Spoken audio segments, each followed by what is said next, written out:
Salut tout le monde, je vous retrouve dans une nouvelle vidéo pour le jour numéro 20, j'ai peur de dire des conneries mais je crois que c'est le jour numéro 20 du coup de notre calendrier de l'Avent, et aujourd'hui je suis beaucoup trop excitée de vous lire l'un de mes chapitres préférés du coup de la saga Harry Potter, qui provient de Harry Potter et le prisonnier d'Azkaban, et le passage du chapitre, c'est le passage du chapitre 18 qui s'appelle Lunar, que de Patmol et Cornedru, je vais réussir à parler. et du coup, bon, c'est un court extrait que je vais vous lire parce que le chapitre, mine de rien, est quand même un peu long. Mais écoutez, si vous êtes prêts, c'est parti. Et aujourd'hui, on est de retour avec un cadeau, donc le dernier cadeau de City Geek, qui est en rapport avec le chapitre, donc je vous laisse écouter ça tout de suite. Si vous êtes prêts, c'est parti. Lupin soupira et regarda Harry. « Je vous ai dit il y a plusieurs mois que le sol cogneur a été planté l'année où je suis arrivée à Poudlard. La vérité, c'est qu'il a été planté à cause de moi. Cette maison, poursuivit Lupin en regardant autour de lui d'un air accablé, et le tunnel qui y mène ont été spécialement bâtis à mon attention. Une fois par mois, on me faisait sortir du château et on m'informait ici pendant le temps que durait ma métamorphose. L'arbre a été planté à l'entrée du tunnel pour empêcher quiconque de s'y aventurer quand j'étais dangereux. » Harry ne voyait pas à quoi pouvait bien aboutir toute cette histoire, mais il l'écoutait avec passion. À part la voix de Lupin, on n'entendait que les couinements terrifiés de Croutard. À cette époque, mes transformations étaient épouvantables. C'est très douloureux de se métamorphoser en loup-garou. Je ne pouvais mordre personne puisque j'étais seule, je me mordais donc moi-même. Les villageois entendaient des bruits que je faisais, des hurlements que je poussais, et ils pensaient qu'il s'agissait de fantômes particulièrement agressifs. Dumbledore encourageait cette rumeur, et même maintenant, alors que la maison est restée silencieuse pendant des années et des années, les habitants de Préolard n'osent pas s'en approcher. Mais en dehors de mes périodes de métamorphose, je n'avais jamais été aussi heureux. Pour la première fois de ma vie, j'avais des amis. 3 excellents amis.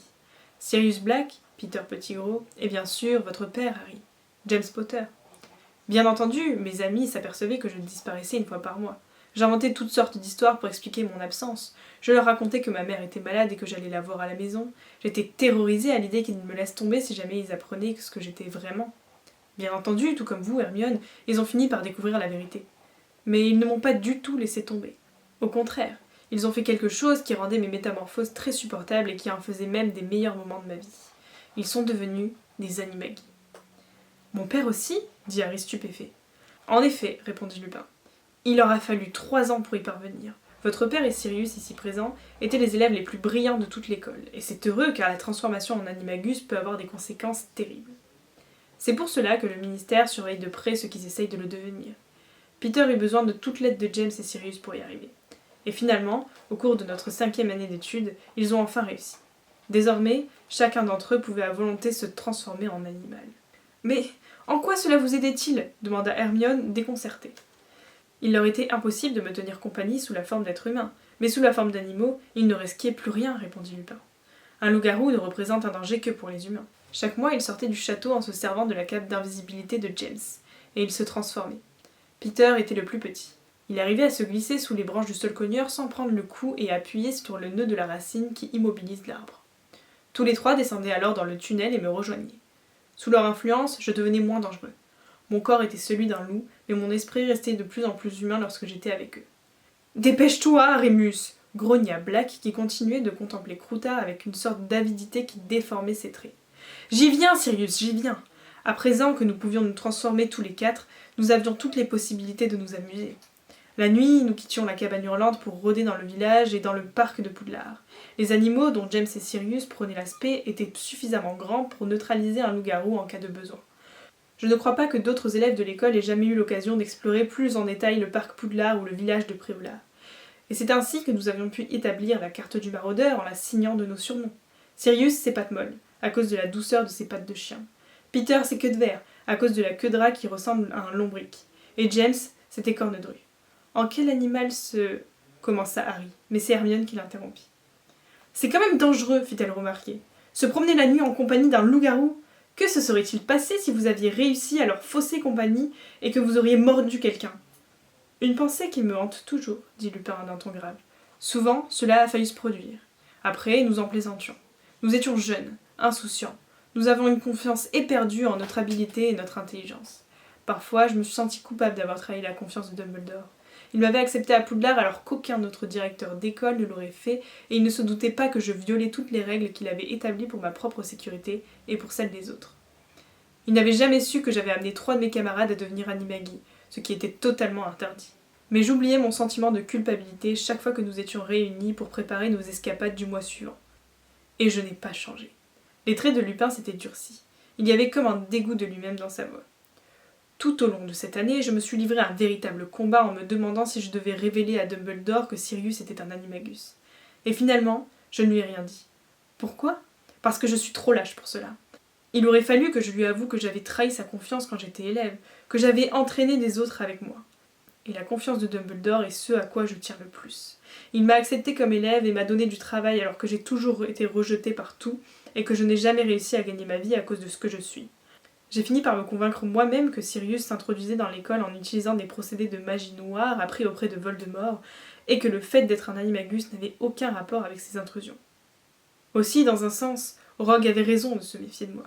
Rogue s'exclama Black en se détachant pour la première fois de son regard de croutard. Qu'est-ce que Rogue a donc à voir là-dedans ? Il est ici, Sirius, répondit Lupin d'un ton accablé. Lui aussi est professeur dans cette école. Il regarda Harry, Ron et Hermione. Le professeur Rogue était l'un de nos condisciples à Poudlard, reprit-il. Il s'est battu avec acharnement pour que le poste de professeur de défense contre les forces du mal ne me soit pas confié. Tout au long de l'année, il a répété à Dumbledore qu'on ne pouvait pas me faire confiance. Il a ses raisons. Un jour, Sirius lui a fait une farce qui a failli le tuer, et à laquelle j'ai participé malgré moi. Black laissa échapper une exclamation méprisante. « C'était bien fait pour lui, dit-il avec dédain. Il était toujours en train de rôder autour de nous à essayer de savoir ce que nous préparions, en espérant qu'il parviendrait à nous faire renvoyer. Severus aurait bien voulu savoir pourquoi je disparaissais chaque mois, dit Lupin en tournant sa tête vers Harry, Ron et Hermione. Nous étions dans la même classe et... nous ne nous aimions pas beaucoup. Il détestait particulièrement James. Je crois qu'il était jaloux de son talent comme joueur de Quidditch. En tout cas, un soir, Rogue m'a vu traverser le parc avec Madame Pomme-Fraîche, qui m'accompagnait jusqu'au sol cogneur avant ma transformation. Sirius a pensé qu'il serait amusant de dire à Rogue qu'il suffirait d'appuyer sur cette racine de l'arbre avec un grand bâton pour pouvoir me suivre.